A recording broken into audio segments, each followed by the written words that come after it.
ठीक आहे सर. आदरणीय शशिकांत चौधरी सरांना मी विनंती करेल की त्यांनी व्यासपीठावर यायचं आहे व तसेच सोबतच डॉक्टर मंगेश गोमाशे सर यांनाही विनंती करेल की त्यांनी व्यासपीठावर यावे आणि आदरणीय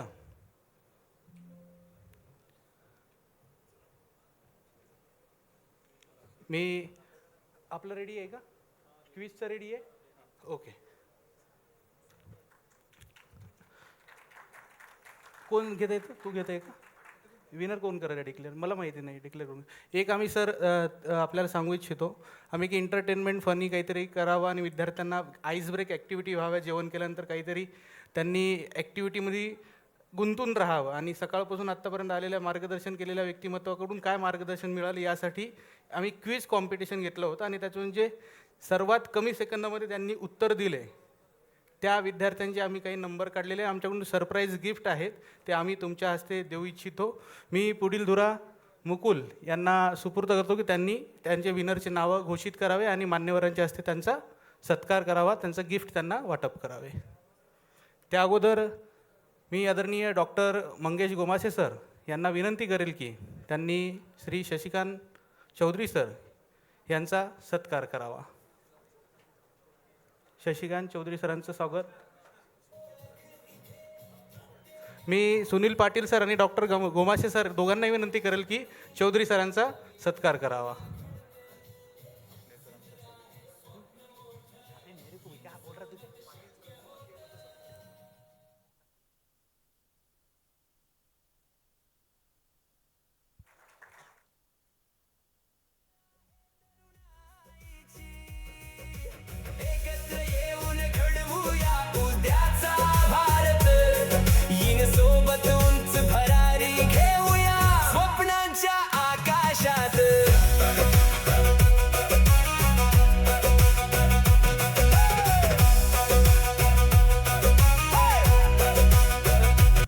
खूप खूप धन्यवाद. Thank you so much. येस. हो.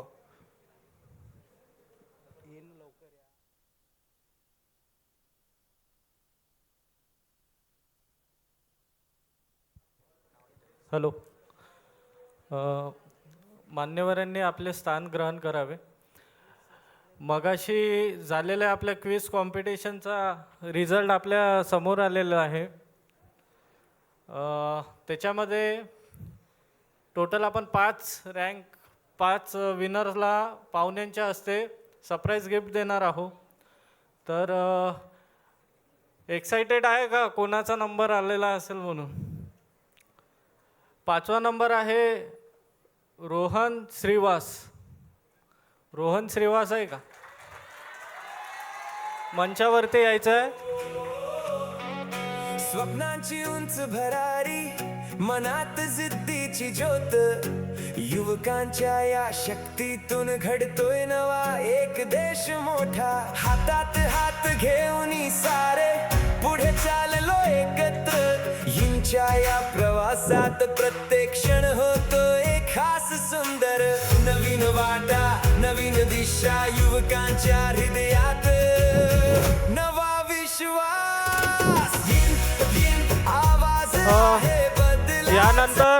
यानंतर 4था नंबर आहे क्रिश. क्रिश किधर आहे? क्रिश आइए फास्ट आइए. प्रवास आहे यशाचा, एकत्र येऊन घडवूया उद्याचा भारत. हिन सोबत लिहूया भविष्याचा नवा. जाऊ द्या.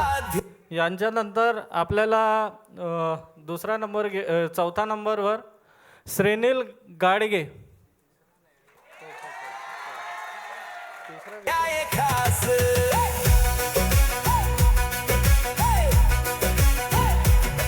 विचारांची ही ताकद कृतीतून. आपण जर आले नाही तर दुसऱ्याचा नंबर आपल्या जागे लागणार जो तुमच्या नेक्स्ट असेल. त्याच्यानंतर 3rd नंबरवर आहे करीना जमून पाने. दिसते आज स्वप्नांना देतो आकार.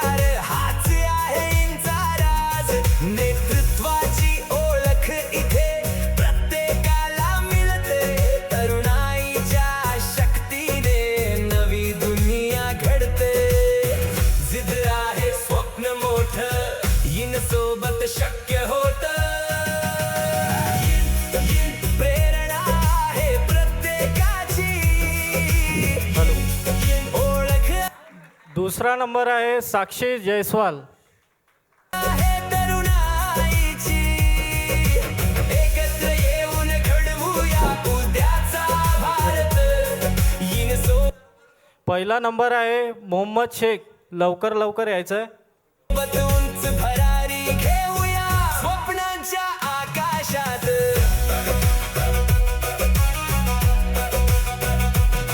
सर्वांनी टाळ्या वाजवायचे आहे. जे पण विनर्स आहे ते त्यांच्यासाठी.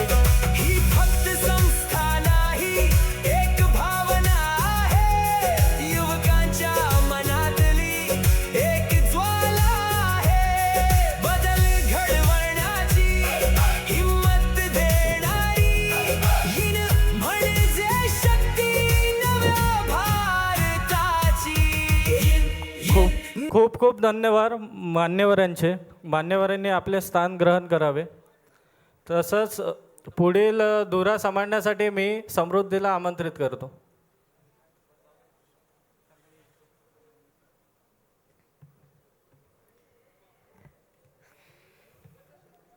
Everyone, it is my great honor to welcome Mr. Shashikant Chaudhary sir, a distinguished serial entrepreneur, angel investor and a mentor with over 42 years of experience in industry and academics. Currently, the co-founder of HappyEaters.ai. He's done more than 30 startups and is associated with leading investment funds including the Bloom Ventures, IIFL, Artha Ventures, and ThinkUAt Singapore. Formerly the managing director of Global Logic India, he held over 4,000 engineers and played a key role in the company's remarkable growth. He is also passionate supporter of entrepreneurship, mentoring startup, teaching entrepreneurship at VNIT, and guiding innovation initiative across the country. Everyone, please put your hands together for a visionary leader who continues to inspire entrepreneurs and innovators, Mr. Shashikant Chaudhary sir. Sir, we are delighted to have you with us. The stage is all yours.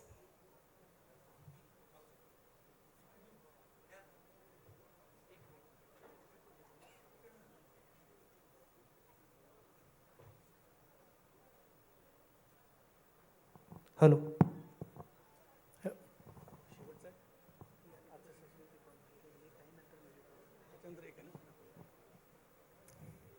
चला, good evening everybody. आणि मला माहिती आहे की आता बराच तुम्ही सकाळपासून सेशन्सच अटेंड करतायत आणि आता अजून तुम्हाला माझ्या मते हा एक सेशन आत्ताचा आहे आणि त्याच्यानंतर अजून एक आहे आणि मला तर तुमच्या पेशन्सचीच दाद द्यावं वाटते कारण की इतक्या वेळ तुम्ही इथे बसलेले आहात. तर मी ठराविक वेळेमध्ये संपवेल ह्याची गॅरंटी देतो. तर त्याच्यामुळे साधारणतः जर माझं हे 20 मिनिटाच्या समोर गेलं तर तुम्ही तिकडनं हात वरती करा आणि त्याच्यानंतर आपण थांबून एखादं काही क्वेश्चन आन्सर असतील तर आपण ते घेऊ शकतो. तर मुख्यतः मी स्टार्टअप्स आणि एंटरप्रेन्योरशिप ह्याच्याबद्दल बोलणार आहे की हा एक ऑप्शन असू शकतो का, त्या विषयावर बोलणार आहे. तर आता बरीचशी मंडळी, आता क्रिकेटचा सीझन चालू आहे. क्रिकेटमध्ये मला तुम्ही सांगा की तुम्ही चांगला स्ट्रोक मारला तर मॅक्झिमम रन्स तुम्हाला किती मिळतात? 6. मग तो 6 तुम्ही 70 मीटर मारा तरी 6च आहे, 80 मीटर मारा तरी 6च आहे, 125 मीटर मारा किती मिळणार आहेत? 6. आणि पुष्कळदा म्हणजे आता मला हा पाठीमागचं सेशन जे झालं ह्याच्यात थोडंसं वेगळं जायचं आहे की नोकरीमध्ये साधारणतः हेच होतं. तुम्ही कितीही मेहनत करा, तुम्हाला महिन्याच्या एंडला जो पगार येणार आहे तेवढाच येणार आहे. त्याच्या पलीकडे तुमच्या एफर्ट्सला प्रपोर्शनेट तेवढा तुम्हाला रिटर्न्स मिळत नाही. पण जेव्हा तुम्ही स्टार्टअप करता, जेव्हा तुम्ही एंटरप्रेन्योरशिप करता, जेव्हा तुम्ही बिझनेस करता, तर तेव्हा शक्यता अशी आहे, की तुम्ही जर 6 मारला असेल आणि तुमचा एफर्ट जर चांगला असेल तर त्या स्ट्रोकसाठी तुम्हाला 100पेक्षा जास्त रन पण मिळू शकतात. म्हणजे थोडक्यात काय की तुमचे रिटर्न्स जे आहेत हे तुमच्या एफर्टला प्रपोर्शनेट आहेत. हा स्टार्टअपचा किंवा बिझनेस करण्यातला सगळ्यात मोठा फायदा. दुसरा, ह्याला कुठलं काही एज आहे का? स्टार्टअप किंवा एंटरप्रेन्योरशिप करण्यासाठी कुठलं एज आहे का? कुठल्या एजला चालू करता येतं आणि कुठल्या एजला चालू करावं? कॉलेजमध्ये असताना करावं, लहानपणी करावं, प्रौढ माणसांनी करावं? तर त्याला असं एजचं बंधन नाही. तुम्हाला माहीत आहे का, सगळ्यात जे सक्सेसफुल, यशस्वी आपली जी नावं आपल्याला जगामध्ये माहीत आहेत, त्यापैकी एक नाव आहे वॉरन बफेट. वॉरन बफेटने चालू केव्हा केलं होतं? सरप्रायझिंग आहे, हे खूप सरप्रायझिंग आहे. काय सरप्रायझिंग आहे हे मला माहीत नाही, पण खूप सरप्रायझिंग आहे.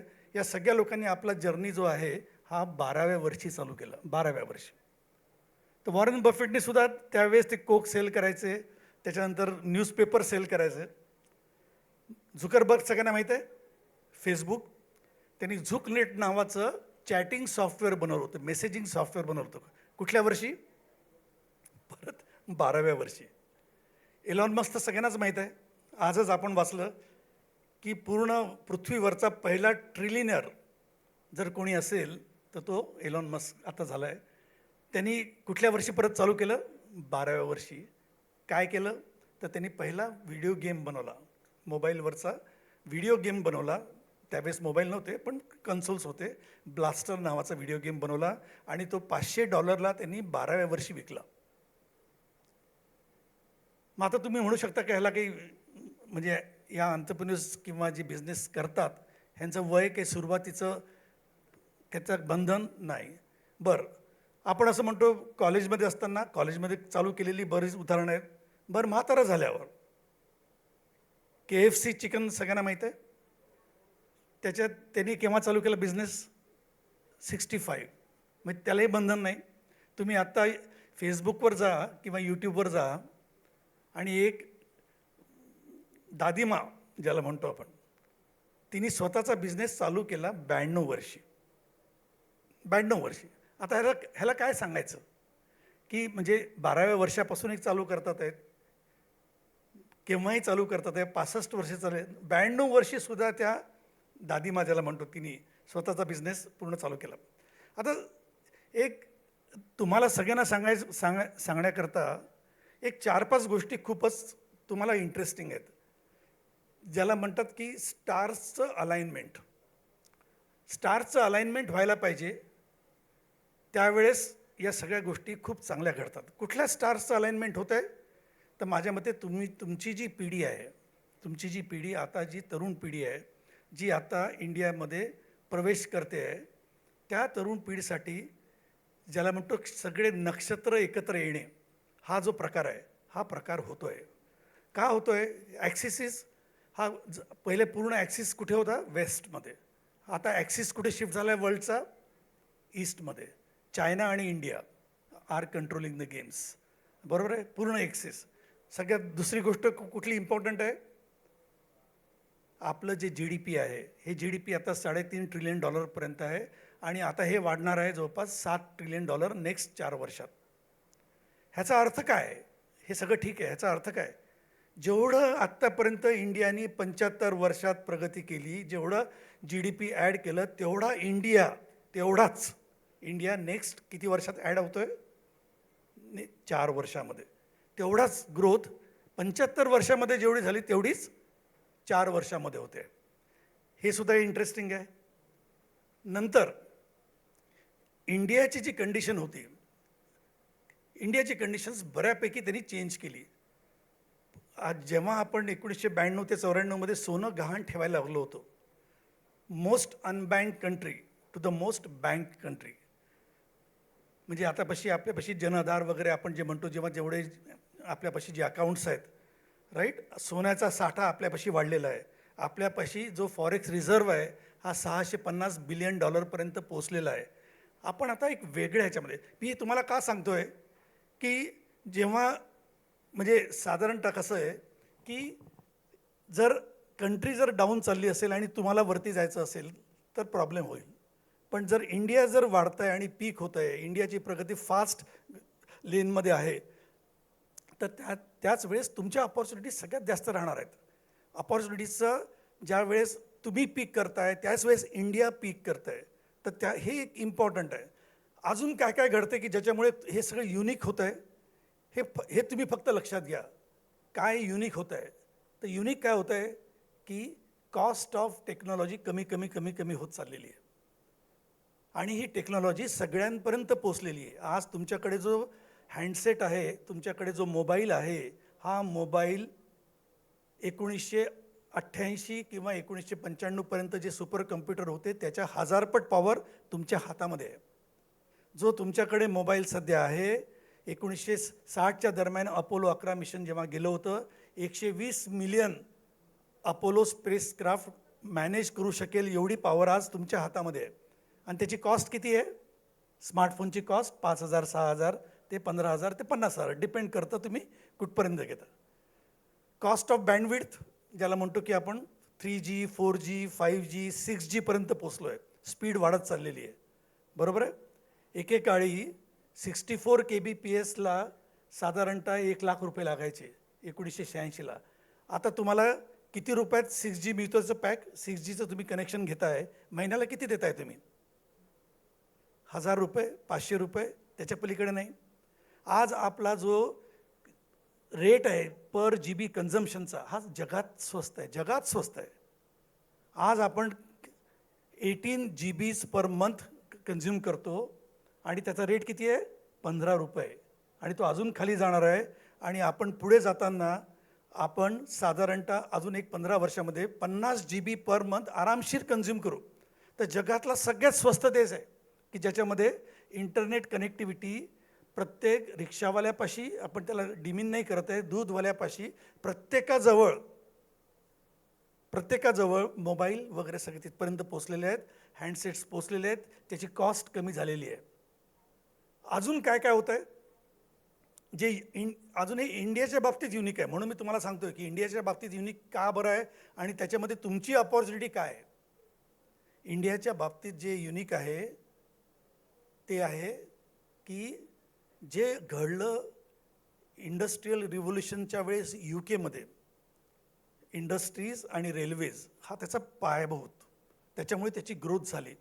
त्याच्यानंतर 1945 ते 50च्या दरम्यान जेवढी आपण USची ग्रोथ कशामुळे झाली म्हणतो? हायवेज.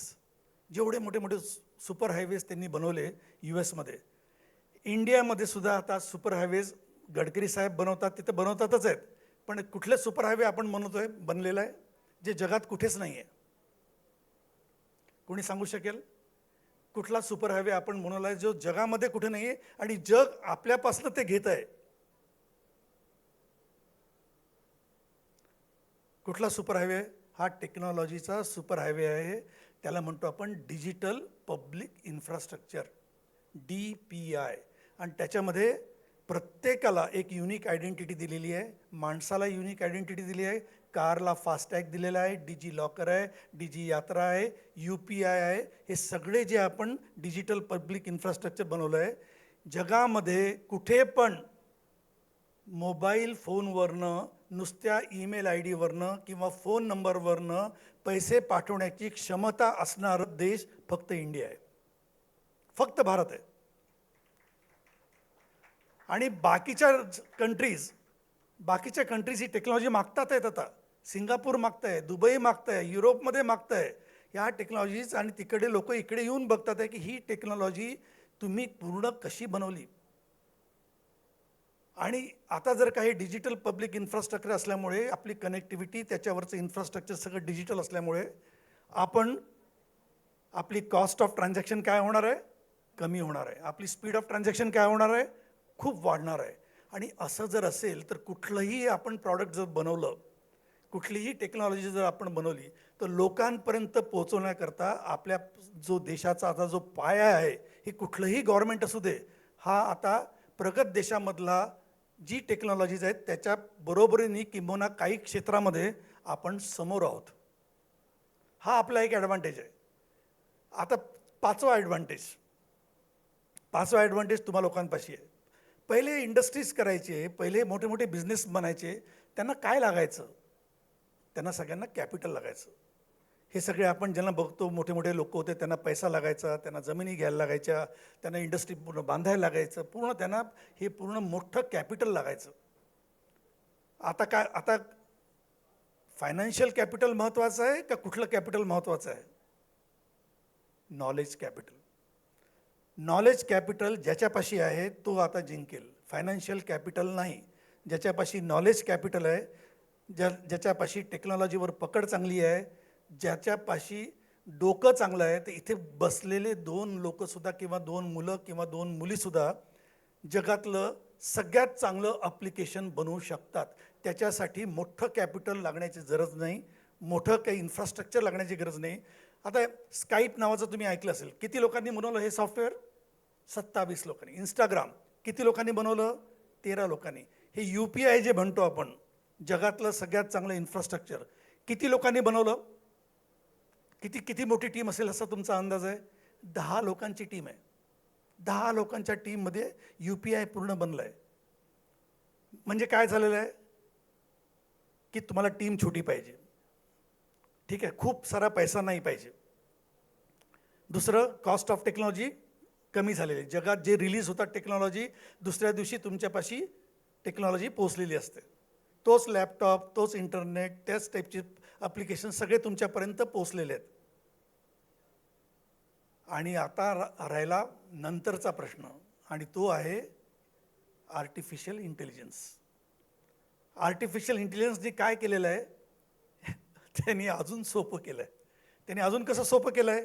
त्यांचं म्हणणं आहे की आता आम्ही एकेका माणसाला, बिकॉज तुमच्यापाशी आता परप्लेक्सिटी आहे, तुमच्यापाशी ओपन AI आहे, तुमच्यापाशी ग्रॉक आहे, तुमच्यापाशी लामा आहे, फ्री आहे, काही काही तर टूल्स फ्री आहेत.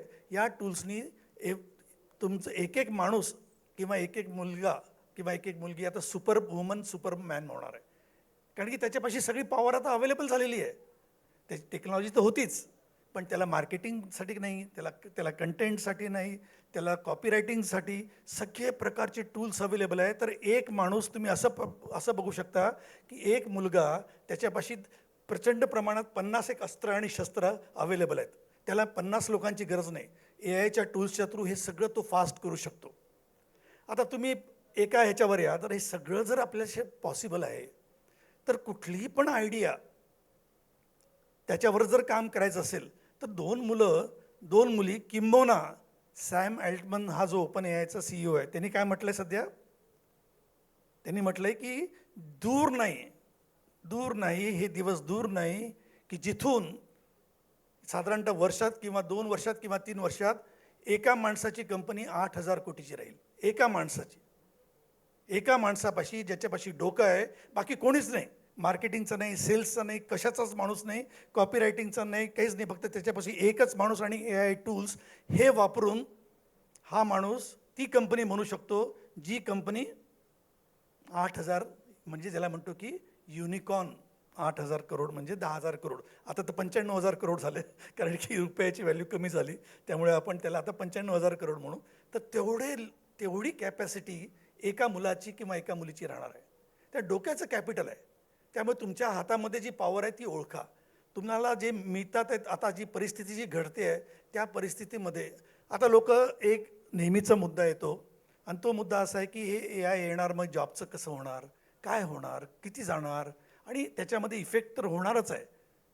पण तुम्हाला सांगतो, तुम्ही फक्त या गोष्टीकडे दुसऱ्या नजरेने बघा. 1984 साली असं म्हटलं की कॉम्प्युटर्स आले आणि आता जॉब्स जाणार. सगळ्यांनी म्हटलं. जॉब गेले का जॉब दुसऱ्या टाईपचे जॉब निघाले? दुसऱ्या टाईपचे जॉब निघाले.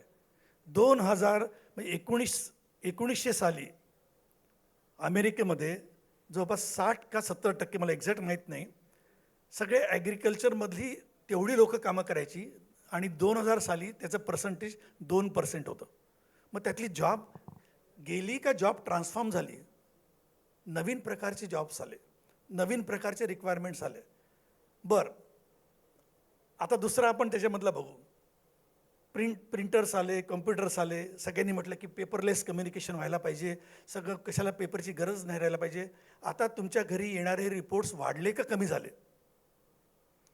प्रत्येक रिपोर्ट प्रिंट व्हायला लागला, प्रत्येक ठिकाणी प्रिंटिंग होऊन तुमच्याकडे नंबर ऑफ प्रिंटिंग जास्त होऊन तुमच्याकडे रिपोर्ट्स यायला लागले. बरं, अजून एक पकडू. हे जेव्हा ऑटोमॅटिक टेलर मशीन ज्याला म्हणतो ATMs जेव्हा आले तेव्हा बँकेने काय म्हटलं, आमचे जे लोक आहेत ह्यांच्या लोकांचा जॉब जाईल. मग जॉब गेला का काय झालं? ATMs आल्यानंतर ही टेक्नॉलॉजी नवीन आल्यानंतर लोकांनी म्हटलं की आमचे जे बँकेमध्ये टेलर्स असतात ना, टेलर्स जे काउंटर्सवर बसतात त्यांचं जॉब चालले जातील आणि आमच्याला पूर्ण पद्धतीमध्ये हा प्रॉब्लेम तयार होईल. जॉब काय झालं हे तुम्हाला सांगतो. ही नवीन टेक्नॉलॉजी आल्यामुळे कॉस्ट ऑफ ट्रान्झॅक्शन कमी झालं, त्याची कॉस्ट कमी झाली आणि त्याच्यामुळे या बँका सपोज त्यांच्या 50 ब्रँचेस होते पण कॉस्ट कमी झाल्यामुळे ह्यांनी आता 500 ब्रँचेस काढले. त्यांचा व्याप वाढला. त्यांनी तो जो एका 50 ब्रँच पुरतं रिमिटेड होतं, ती कॉस्ट कमी झाल्यामुळे त्या लोकांनी आपला जो कार्यक्षेत्र आहे हे एका क्षेत्रामध्ये अजून घेऊन गेले. त्यामुळे कॉस्ट ऑफ ट्रान्झॅक्शन कमी होणारच आहे टेक्नॉलॉजीमुळे. टेक्नॉलॉजीच ही अशी आहे की ज्याच्यामुळे कॉस्ट ऑफ ट्रान्झॅक्शन कमी होणार आहे. आणि इंडियामध्ये तुम्ही जे लोक बसलेले आहेत ह्यांच्यासाठी तर खूप मोठी अपॉर्च्युनिटी आहे. कारण आपल्यापाशी आपण 3 इंडियाज म्हणतो. इंडिया नंबर 1 ज्याच्यामध्ये एक 80 मिलियन आहेत, नंतर 300 मिलियन्स आपले मध्यम ह्याच्यामध्ये आहेत आणि जवळपास 400 ते 600 मिलियन अजून सगळ्यात खालचा भारत 3 म्हणतो आपण त्याला, इंडिया 3 म्हणतो, जे अत्यंत गरीब लोक आहेत, ज्यांच्यापाशी अफोर्डेबिलिटी नाही आहे, अशा प्रकारचे आपल्यापाशी लोक आहेत. मग आपल्याला जर प्रगती करायची असेल तर इतक्या 600 मिलियनपर्यंत लोकांपर्यंत पोहोचण्याकरता ज्यांच्यापर्यंत कॉस्ट हा फॅक्टर आहे. मग कॉस्ट जर जास्त असेल तर आपण पोचू शकू का? नाही. पण नवीन टेक्नॉलॉजी जर वापरल्या, नवीन प्रकारच्या आयडियाज जर केल्या तर आपण हे इक्वेशन पूर्ण चेंज करू शकतो. आणि हे इक्वेशन चेंज करू शकतो म्हणजे कसं करू शकतो की लोकांनी शिक्षणाकरता आपल्यापर्यंत यायच्याऐवजी आपलं शिक्षण त्यांच्यापर्यंत पोचू शकतं टेक्नॉलॉजीने. प्रत्येक वेळेस त्या लोकांनी शहरातच यायला पाहिजे असं नाही. ज्या लोकांना हेल्थ केअरचं आहे तर हेल्थ केअर त्यांना पाहिजे असल्या शहरामध्ये येण्यापेक्षा टेलिमेडिसिनद्वारे त्यांच्यापर्यंत पोचू शकतं. ज्यांच्यापर्यंत बँकिंगसाठी शहरात यायला पाहिजे त्यांच्याकरता ही बँकिंग सर्व्हिस मोबाईल बनणं त्यांच्या शहरामध्ये तालुक्यामध्ये जाऊ शकते. जस्ट इमॅजिन करा, 600 करोड लोक आपले त्या भारत 3 मध्ये आहे. तुम्ही त्यांच्याकडनं 10 रुपये जरी एक असं प्रॉडक्ट बनवलं की तुम्ही महिन्याला फक्त 10 रुपये चार्ज करा आणि या 600 करोडपैकी फक्त 100 करोड लोकांनी तुमचं प्रॉडक्ट वापरलं. किती रुपयांनी? 10 रुपयांनी. किती मोठा बिझनेस आहे हा? 100 करोड इंटू 10, 1000 कोटी महिन्याला. जर तुम्ही अशा प्रकारचं जर प्रॉडक्ट बनवू शकला, अनफॉर्च्युनेटली काय होतं आहे, आपले सगळे 90% ऑफ द पीपल, कोणाचं जे स्टार्टअप्स आहेत, बिझनेसेस आहेत, हे कोणाकरता सोल्युशन बनवतात आहे? टॉप 10% करता. पण आपल्याकरता नेक्स्ट जो 40% आणि 80% खालचा जो आपला भारत 3 आहे त्याच्याकरता सोल्युशन बनवणारे लोक म्हणजे तुम्ही आहेत. तुम्हीच ते लोक आहेत. यूथ ज्याला म्हणतो आपण, आजची कंट्री ज्याला म्हणतो की आपली डेमोग्राफिक प्रमाणे सगळ्यात यंगेस्ट कंट्री आहे, बरोबर आहे? India is the youngest country. बरं, यंग लोकांचे जे प्रॉब्लेम्स आहेत हे कोण सॉल्व्ह करू शकतं? म्हातारे सॉल्व्ह करू शकतात आमच्यासारखे की यंग मुलं सॉल्व्ह करू शकतील? कारण तुमची लँग्वेज वेगळी आहे, तुमची विचार करण्याची पद्धत वेगळी आहे, तुम्हाला कम्युनिकेट करण्याची तुमची पद्धत वेगळी आहे. तर यंगच लोक असे आहेत की जे त्या लोकांचे प्रॉब्लेम सॉल्व्ह करू शकतात. आणि तुम्ही जे लोक इथे बसलेले आहेत ते यंग लोक, यंग स्टार्टअप्स हे यंग पॉप्युलेशनचे प्रॉब्लेम्स सॉल्व्ह करण्याकरता समर्थ आहेत. एकच फक्त सांगतो आणि थांबतो, कारण की हा विषय बोलायचं म्हटलं तर मी कमीत कमी म्हणजे आता मी ह्याला दिवसभर लागू शकतो आणि भरपूर त्याचे ॲस्पेक्ट्स आहेत. मी त्या ॲस्पेक्ट्समध्ये आता जात नाही कारण की तेवढा वेळ नाही. पण रिलायन्स जिओ कुठलं चालवलं माहिती आहे तुम्हाला? रिलायन्स जिओ जे आपण आज वापरतो हे कुठलं चालू झालं आहे? तर रिलायन्स जिओ त्याच्या वेळेस त्याची मुकेश अंबानीची मुलगी होती आणि ती येलमध्ये शिक्षणासाठी गेली होती आणि ती जेव्हा वापस आली, काही सुट्टी करता वगैरे वापस आली असेल, त्या सुट्टीमध्ये जेव्हा ती वापस आली तेव्हा तिने ते इंटरनेट वापरायचा प्रयत्न केला आणि इंटरनेट वापरताना तिला मुकेश अंबानी त्यांनी सगळ्यात चांगलं इंटरनेट कनेक्शन त्यांना दिलं आणि ती म्हणाली की काय इंटरनेट आहे. तर मुकेश अंबानी म्हणाले की नाही, या इंटरनेटने तर काम होतं आहे ना तुझं. ते म्हणे की नाही, तुम्हाला तुम्हाला कळत नाही, तुम्हाला कळत नाही, असं ती आपल्या मुकेश अंबानीने म्हणाली. आमची यूथ जो आहे हा वेगळ्या प्रकारे कम्युनिकेट करतो. तुम्ही कम्युनिकेट कसं करता, तुम्ही वाटलं की उचलता, फोन लावता, हॅलो हाय कसं आहे चाललं आहे सगळं बोलताय. आमची पिढी तशी नाही. आम्ही फोनवरनं बोलतच नाही एकमेकांशी. आम्हाला फोनवर बोलायचंच जास्त नाही. पहिल्यांदा आम्ही मेसेज टाकून देतो, इन्स्टावर कुठतरी टाकतो, व्हॉट्सअपवर कुठं टाकतो, तिकडनं कुणीतरी परत येतो. म्हणजे आमचं जे कम्युनिकेशन आहे असिंक्रोनस आहे. तुम्हाला बोलायची सवय आहे, तुमची मेथड वेगळी आहे, आमची मेथड वेगळी आहे कम्युनिकेट करायची. तुम्हाला बाबा कळतच नाही, यू डोंट गेट इट, असं म्हणून त्यांनी तिला सांगितलं. आणि त्यावेळेस मुकेश अंबानीच्या डोक्यात प्रकाश पडला किंवा जे काही त्यांना वाटलं, तिथून रिलायन्स जिओ म्हणजे यूथ कसं कम्युनिकेट करताय, यूथला काय पाहिजे हे जेव्हा यूथ सांगतो तेव्हा रिलायन्स जिओचा जन्म झाला. आणि हेच तुम्हाला फक्त सांगायचं की या सगळ्या पॉसिबिलिटीज. 2 मिनटं घेऊ का तुमचे? फक्त 2-3 मिनटं. तुम्हाला बोर होत असेल तसंही सांगा, पण तरी 2-3 मिनटं घेतो. फक्त एंटरप्रेन्योरशिपमधल्या ज्या 2-3 गोष्टी खूप इम्पॉर्टंट आहेत त्या फक्त तुम्हाला सांगतो. अपॉर्च्युनिटीज खूपच जास्त आहेत सध्या. जस्ट तुम्ही इमॅजिन करा की हे तुमचं इंटरनेट स्वस्त झालेलं आहे, चॅटबॉट आता स्वस्त झालेलं आहे, व्हॉट्सअप स्वस्त झालेलं आहे. तुम्ही आता इमॅजिन करा की प्रत्येक एक वेबसाईट बनवायची म्हणजे 40 ते 50 हजार रुपये खर्च लागायचा. त्याच्यामुळे हे किराणा दुकानदार, छोटे बिझनेसमन, आता इमॅजिन करा प्रत्येकजण त्याची वेबसाईट राहणार आहे. कारण की ती वेबसाईट तुम्ही तयार करू शकता. तुम्हाला वेबसाईट तयार करायला किती वेळ लागतो सांगा, इथे कोणी बसलेत. वेबसाईट तयार करायला आजचे जे AI टूल्स आहेत ह्याच्यानी किती वेळ लागतो? बरोबर आहे, she is there, not more than 5 minutes, 10 मिनटं. जी गोष्ट एका कंपनीला 1 वर्षापूर्वी कमीत कमी 15 दिवस ते 1 महिना लागायचा, ती गोष्ट 5 मिनिटात आजकालचा यूथ ती टेक्नॉलॉजी मिळून तो वेबसाईट करतोय. आणि त्याची कॉस्ट कमी होणार. त्याची कॉस्ट कमी होणार तर प्रत्येक पानवाला, प्रत्येक किराणा दुकानदार, प्रत्येक छोटा बिझनेसमन, प्रत्येकजण त्याची वेबसाईट बनवेल. चॅटबॉट बनवायला किती वेळ लागतो? क्लाउडवरनं व्हॉट्सअप ऑटोमेशन करून चॅटबॉट बनवायला किती वेळ लागतो? परत 10 मिनटं. कन्स्ट्रक्शन कंपनीचा चॅटबॉट राहील, एज्युकेशन कंपनीचा चॅटबॉट राहील, पत्रकारांचा चॅटबॉट राहील, घरच्या जेवढे लोक कामं करतात, ज्या लोकांचे बिझनेस आहेत, चॅटबॉट राहतील. बरं, इथे तर डॉक्टर मंगेश बसलेले आहेत, त्यांनी एक आर्टिकल लिहिलेलं आहे किंवा ते पॉडकास्ट करतात आहे. ते जर पॉडकास्ट करतात आहे तर त्यांचं पॉडकास्ट आता त्यांनी इंग्लिशमध्ये केलं. एका क्षणामध्ये किंवा 5 मिनटामध्ये ह्यांचं पॉडकास्ट 100 लँग्वेजमध्ये पूर्ण प्रसारित होईल. ही टेक्नॉलॉजी अवेलेबल आहे, ही टेक्नॉलॉजी अवेलेबल आहे. म्हणजे ह्यांचं किती रीच वाढेल, किती कंट्रीजमध्ये एकाच वेळेस जाऊ शकतील, ह्यांचा रीच वाढेल. एक सुंदर स्टार्टअप एका माणसाने केलं, खूप सिम्पल, खूप सिम्पल. त्यांनी म्हटलं की ग्रामीण भागामध्ये ज्यांना हेल्थचा प्रॉब्लेम आहे, ज्यांना टायपिंग पण करता येत नाही आणि ते फक्त मराठी किंवा हिंदी फक्त बोलू शकतात, तर त्यांनी काय केलं? त्यांनी फक्त एक सिस्टम बनवली की ज्याच्यावर तुम्ही फोन करायचा, मराठीमध्ये सांगायचं की मला हा प्रॉब्लेम आहे, आणि त्यांनी 2 मिनटं 3 मिनटं तो बोलेल.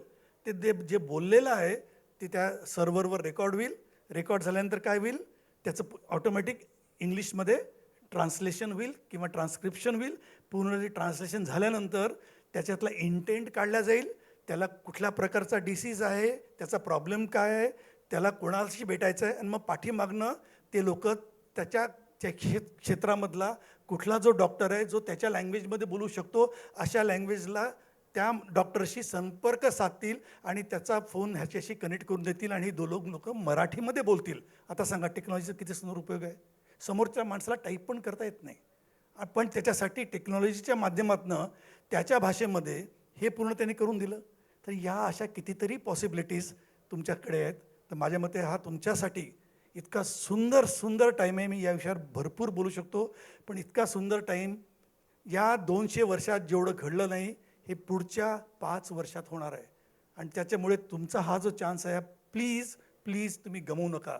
आपल्या हातामधली आपली पॉवर ओळखा. एकेका माणसाच्या हातामध्ये जी पॉवर आहे ती पॉवर मिळून तुम्ही जगात भेदणारे ॲप्लिकेशन्स किंवा कंपनीज किंवा स्टार्टअप्स तुम्ही बनवू शकतात.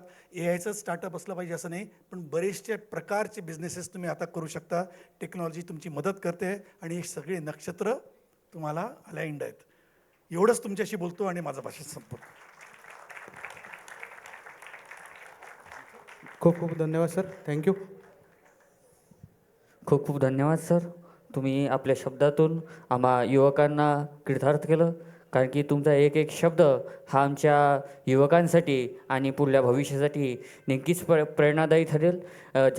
जगद्गुरू तुकाराम महाराज म्हणतात की शब्दचित्त शास्त्री यत्न करू, शब्दची आमुच्या जीवीच्या जीवन, शब्द वाटू धन जनलोका, आणि शब्दाचा गौरव पूजा करू. अशा पद्धतीचे हे शब्दांचं वाङ्मय, हे शब्दांची रचना अशी उत्तम पद्धतीने तुम्ही या ठिकाणी साकारली.